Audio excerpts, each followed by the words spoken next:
मेरे प्यारे भाइयों एवं बहनों,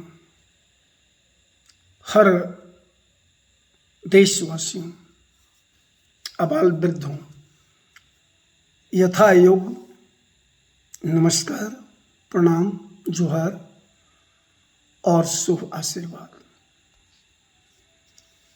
आज मैं आप लोगों से कुछ कहने जा रहा हूँ। मुझे देखते देखते और सुनते सुनते आँख से आंसू आने लगे, आँख में आंसू भर गया और कान भी मेरा पक चुका है। यूजीसी आरक्षण। भाइयों बहनों एवं देश के सारे दलित वर्ग, सवर्ण वर्ग और ST/SC वर्ग, OBC वर्ग, मैं सबको नमस्कार करते हुए, प्रणाम करते हुए, जोहार करते हुए मात्र अपने देश के प्रधानमंत्री श्री 108 श्री नरेंद्र मोदी जी से एवं गृह मंत्री अमित शाह जी से, रक्षा मंत्री राजनाथ बाबू से और जितने भी हमारे जो भी राजनीतिक दल के नेता हैं, सारे नेताओं से, चाहे वह किसी भी स्टेट के हों, विधानसभा के हों, राज्यसभा के हों या सांसद हों, मैं सबसे करवद्ध प्रार्थना करते हुए एक ही प्रश्न करना चाहता हूं कि यदि आप सांसद हैं, विधायक हैं, तो आप ऊंची आवाज़ में बोलें। जनता आपको बोलने के लिए भेजा है, अपना पक्ष रखने के लिए भेजा है। मैं आपसे यह प्रश्न पूछना चाहता हूं कि आज 1947 में हमें आज़ादी मिली थी, आज इतने वर्ष गुजर गए। आपने जातिगत जो आरक्षण दिया, उस आरक्षण से हमारे ST/SC भाइयों को, OBC बहुजन समाज के भाइयों को कितना % गरीब गुरबे को फायदा हुआ, झुग्गी झोपड़ियों में रहने वाले को कितना फायदा हुआ, जो बाउंडेड लेबर का काम कर रहे थे उनको कितना फायदा हुआ, और यदि उनको फायदा नहीं हुआ तो क्यों नहीं हुआ, इसका उत्तरदायित्व तो कौन है? वह गरीब है, वह दलित है कि आप हैं, राजनीतिक दल के नेता लोग हैं जो जातिगत आरक्षण लागू करके कि यह तो संवैधानिक लॉ है, ठीक है, मान लेता हूँ संवैधानिक लॉ है, बहुत ऊंची विचार भी है, बहुत अच्छी बात भी है, होना चाहिए, आरक्षण मिलना चाहिए, किसी भी देश के उत्थान के लिए बहुत आवश्यक है। लेकिन फिर केवल और केवल कुछ खास लोगों को, जिनके पाँवों में चप्पल नहीं है, तन पर कपड़े नहीं है, दोनों शाम तीनों शाम के रोटी का नसीब नहीं है, वैसे व्यक्तियों को आरक्षण का फायदा कहाँ मिला भाई? और वैसे व्यक्तियों में कितने % को मिला? आप काउंटिंग कीजिए। आप जातिगत जनगणना करवा रहे हैं ना, आप जातीय जनगणना करवा रहे हैं। कई स्टेटों में मुझे सुनने के लिए, देखने के लिए मिल रहा है कि आप जातिगत जनगणना करो। यह क्यों नहीं जनगणना करवा रहे हैं प्रधानमंत्री जी, गृह मंत्री जी, रक्षा मंत्री जी, कि जातिगत जो आरक्षण आपने दिया है, उस आरक्षण से कितने गरीबों को फायदा हुआ? धन्य है, कैसी सोच है, कैसा विचार है। केवल खास व्यक्ति जो पहुंचे हुए हैं, जो स्वयं मॉलों में रह रहे हैं, AC में सो रहे हैं, जहाज़ों से यात्रा कर रहे हैं, हेलीकॉप्टर से उड़ रहे हैं, उन्हीं को मिल रहा है। आप थोड़ा इस पर गौर कीजिए। और मैं सभी गरीब गुरबे दलित समाज के दबे कुचले लोगों से मैं अनुरोध करता हूँ कि जातिगत जनगणना में आपको कोई फायदा अभी तक नहीं हुआ। जब 70-75 वर्षों में आपको फायदा नहीं मिला भाई, तो आप क्यों उसके पीछे लगे हुए हैं? यदि आर्थिक दृष्टिकोण से यही आरक्षण को लागू कर दिया जाए तो मेरे गरीब गुरबे दलित समाज के लोग, ओबीसी के लोग और जितने भी सवर्ण गरीब हैं, जितने भी हिंदू के साथ साथ मुस्लिम भाई गरीब हैं, सिख और ईसाई भाई गरीब हैं, सारे गरीब गुरबे को फायदा होगा। और देश भारत जो है वह एक सोने की चिड़िया बन जाएगी।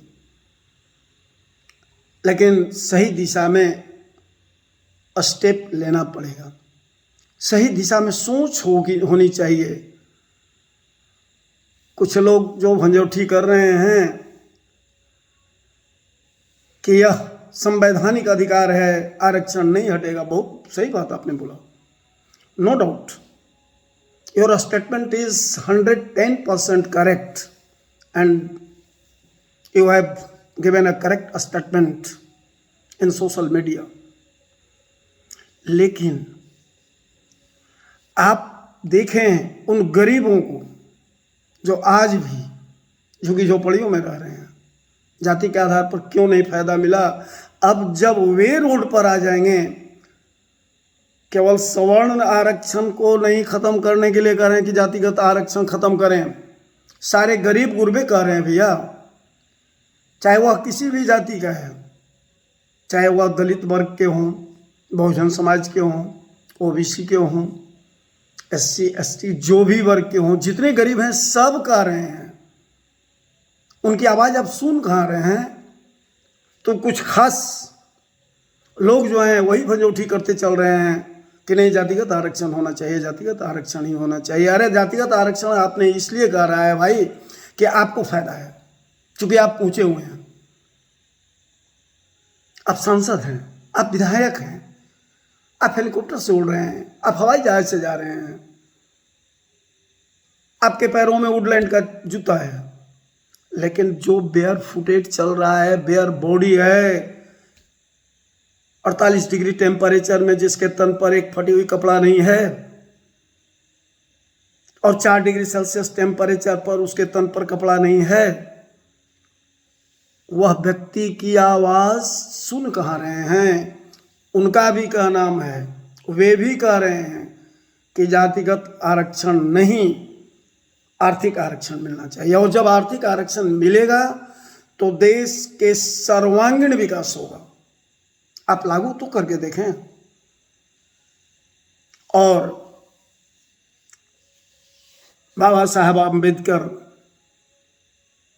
डॉक्टर भीमराव अम्बेडकर जी जे को कह रहे हैं कि संविधान में मेंशन किया, सही बात है, अकेले संविधान थोड़े लिखे हैं बेचारे, 22 गो पार्टी, मतलब 22 उसमें बनाए गए थे, स्टेप्स बनाए गए थे, उसमें मेंबर्स थे, और 22 जो क्या उसको कहा जाए, तरह का जो बना था संविधान के संबंध में लिखने, पढ़ने, समझने के लिए, उसमें बहुत सारे लोग थे, डॉक्टर भीमराव अम्बेडकर ही थे, नकारा नहीं जा सकता है। और यह भी सही बात है कि मेंशन है कि जातीय जो व्यक्ति दबे कुचले हैं उनको, तो दबे कुचले व्यक्तियों को आपने तो दिया भैया, 70-75 साल से दिया, तो क्यों नहीं उत्थान हुआ? आप जवाब पहले इसका दें और तब इस तरह के, बहुत ऐसा होता है, बहुत चेंजिंग। आप गाड़ी चलाते हैं भ्राताश्री, 1 नंबर गियर लगाते हैं, फिर 2 नंबर लगाते हैं, फिर 3 नंबर लगाते हैं, 4 नंबर लगाते हैं, टॉप गियर लगाते हैं, क्यों? कहे नहीं एक ही नंबर पर जो है सो हार्ड चलते हैं, क्यों नहीं एक ही दिशा में चलते हैं? तो किसी भी देश, किसी भी समाज, किसी भी जाति के प्रोग्रेस के लिए बहुत तरह की बातें होती है जो समय के अनुसार वेरिएबल है, चेंजेबल है, चेंज होते रहता है। समय की पुकार है, समय की मांग है कि जो गरीब गुरबे हैं, चाहे वो किसी भी जाति के हों, जात पात की राजनीति न करें और आर्थिक आधार पर आरक्षण के लिए आप लोग सहमत हों, एग्री हों और आर्थिक आधार मानकर आरक्षण दिया जाए। अरे कम से कम 10 साल के लिए तो इस टर्म कंडीशन को अप्लाई करके देखिए प्रधानमंत्री महोदय सर, गृह मंत्री अमित शाह जी, राजनाथ बाबू, 10 साल के लिए लागू करके देख लें। और कोई भी, मैं कह रहा हूं कि कुछ खास व्यक्तियों के अलावे जातिगत जो डिमांड है कि जातिगत ही रहना चाहिए आरक्षण, कुछ खास व्यक्ति 0.005% व्यक्ति इसके लिए एग्री हैं और बाकी 99 पॉइंट समथिंग परसेंट जो हैं, चाहे वो किसी भी जाति के हैं, उनका भी डिमांड यही है कि गरीबी के आधार पर, आर्थिक आधार पर आरक्षण दीजिए, जिससे देश के अंदर सर्वांगीण विकास होगा और भारत फिर सोने की चिड़िया बन जाएगी। कहीं कोई दो मत नहीं है। इससे होगा क्या, जरा सोचिए, ये कुरामीन होगा। इससे जब आर्थिक आधार पर आरक्षण आप देंगे और ये जितने भी टर्म कंडीशंस जो लगा रहे हैं, यूजीसी फ्यूजीसी, ये सारे हटाइए। भाईचारा का चारा बोइए, भाईचारे का पाठ पढ़ाइए समाज में। सारे एक हैं, जैसे हम लोग हिंदू मुस्लिम सिख ईसाई हम सब हैं, भाई भाई कहते हैं, तो सारे हिंदू, कोई सवर्ण नहीं है, कोई दलित नहीं है, कोई ओबीसी नहीं है, कोई एससी नहीं है, कोई एसटी नहीं है, सारे भाई हैं। और सारे भाई बहन मिलकर देश का उत्थान करें और उसका एक ही कुरामीन होगा, वह होगा आर्थिक आधार पर आप आरक्षण दें। जैसे ही आर्थिक आधार पर आप आरक्षण लागू कर देंगे तो क्या होगा, जरा विचार करें। मेरे विचार से, मैं एक क्षुद्र बुद्धि आपके सामने करबद्ध प्रार्थना करता हूं कि इस बात को जरा ध्यान से सुने कि जैसे ही आप आर्थिक आधार पर करेंगे तो जितने भी हमारे देश के अंदर वैसे दबे कुचले लोग हैं, चाहे किसी भी जाति के हों, उनको कुछ सहयोग मिलेगा और जब सहयोग मिलेगा तो ग्रो करेंगे, उनका थोड़ा प्रोग्रेस होगा, उत्थान होगा, समाज में उनका एक अस्तित्व बनेगा। और जब समाज में अस्तित्व बनेगा, धीरे धीरे समानता की भावना आएगी। और जैसे ही आप यूजीसी फ्यूजीसी दिस दैट लगाते हैं, ये एक्ट तो वे एक्ट, उससे क्या होता है, उससे दिमाग में हर व्यक्तियों के निगेटिविटी आती है। चाहे सवर्ण हो, उनको निगेटिविटी आती है कि हमारे विरुद्ध में आप बना रहे हैं। दलित वर्ग के लोग हैं, एससी एसटी के लोग हैं, दबे कुचले लोग हैं, उनको लगता है कि हमारे पक्ष की बात है। अब वो अपना प्रोग्रेस नहीं सोचते हैं, उनके अंदर निगेटिविटी भर जाती है। तो ऐसा क्यों कर रहे हैं? चंद दिनों की कुर्सियों को बचाने में पूरे देश में एक कोहराम मचा के रखे हुए हैं। अरे विवेकशील प्राणी हैं हम लोग, पढ़े लिखे हैं, सारे व्यक्ति जितने भी हमारे सांसद हैं, विधायक हैं, मंत्री हैं, सारे पढ़े लिखे हैं, बुद्धिजीवी हैं। तो थोड़ा सा विवेक की तो अप्लाई करें कि ऐसा एक्ट लागू करें जिससे समानता की भावना उभरे। नफरत की भावना उभारने में लगे हुए हैं भाई। और यह आपका परमानेंट नहीं है। अगर कोई भी मंत्री, कोई भी विधायक सोच रहे हैं कि मेरा ये परमानेंट हो गया, तो नहीं बांधव, बंधु बांधव, ये भूल है आपकी और इस भूल को मिटाइए। रात का राजा बना है दिन में चलकर भिखारी, आ रही रवि की सवारी। अरे जो रात का राजा होता है दिन का भिखारी बन जाता है। जैसे ही सूर्योदय होता है, चांद छुप जाती है, तो समय परिवर्तनशील है। ऐसा नहीं है कि आपका परमानेंट है, आप हैं तो आपका जितने भी आप निगेटिविटी लाइएगा, जनरेशन आपका निगेटिविटी से भरेगा, धीरे धीरे आपका, ऐसा नहीं है। बहुत ही इसका बुरा प्रभाव पड़ता है। एंड गॉड इज ऑलमाइटी, वो जानते हैं कि स्वार्थ रूपी जो नियम कानून आप बना रहे हैं, अपने बचाव में बना रहे हैं, ऐसा नहीं होना चाहिए। देश के सर्वांगीण विकास के लिए, देश के उच्चतम पदों पर बैठे हुए व्यक्तियों से मैं करबद्ध प्रार्थना करता हूं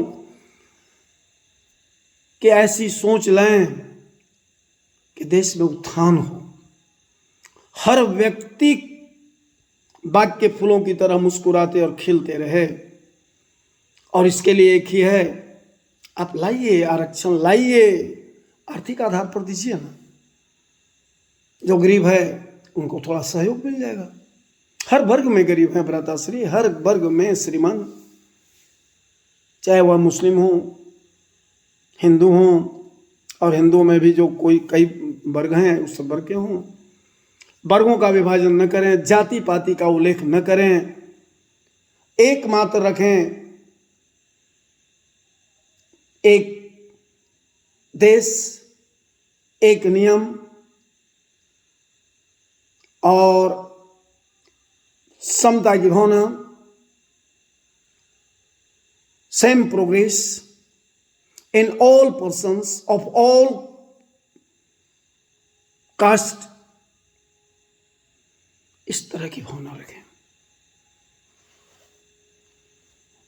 धन्यवाद। मेरी टूटी फूटी भाषा में जो कमी होगा, किसी को हर्ट नहीं करना चाहिए। मैं देश की प्रोग्रेस के लिए और गरीब गुरुओं के लिए मैंने बात रखा हूँ। जाति पाति से ऊपर उठकर विवेकशील प्राणी होने के नाते विवेक का उपयोग करें। पढ़ने का मतलब ये नहीं है कि आपस में उलझाना, लोगों को झगड़ा करवाना, लोगों में न बेमनस्ता फैलाना। आज क्या है, दिल्ली के सड़कों पर, जंतर मंतर में, हर स्टेट के राजधानी में यह देखने को मिल रहा है कि कोई कुछ विद्यार्थी उधर जो है सो रोड पर नारा लगा रहे हैं। कुछ कह रहे हैं हम सवर्ण हैं, कुछ कह रहे हैं हम दलित हैं। क्यों इस तरह की जो है सो विस्फोट डाल रहे हैं? फुट डालो राज करो, अंग्रेजों की नीति ला रहे हैं। मेरे देश के जो अच्छे ऊंचे पदों पर बैठे हुए व्यक्ति, आप थोड़ा सा तो कम से कम विचार करें, विवेक लगाएं। और सारे आप बुद्धिजीवी व्यक्ति, सारे उच्च पदों पर बैठे हुए जिनके हाथ में बागडोर है, आप सब बैठकर विचार करें कि देश को कैसे आगे बढ़ाया जाए। अरे हम कष्ट में रहें, राजा का मतलब होता है कि राजा यदि कष्ट में और प्रजा यदि सुख में है तो उसको कष्ट नहीं महसूस होता है। और यदि राजा खूब सुख में है, खूब ऐशो आराम में है, खूब विलासिता संबंधी जीवन जी रहा है, और प्रजा उसके नंगे बदन घूम रहे हैं, नंगे पांव घूम रहे हैं, भूखे घूम रहे हैं, दो रोटी के लिए तरस रहे हैं, तन पर कपड़ा के लिए तरस रहे हैं, ना सर पर छाया के लिए तरस रहे हैं, तो वैसे राजा का सोने का मुकुट भी उसके कांटों की तरह चुभते रहता है। महसूस करें। इन्हीं चंद शब्दों के साथ मैं अपनी वाणी को विराम देता हूं। धन्यवाद। A lot of thanks to all of you. जय भारत, जय हिंद, जय सवर्ण, जय दलित, जय गरीब गुरबे, दबे कुचले, सबका जयकार हो, सबका नमस्कार। भारत माता की जय।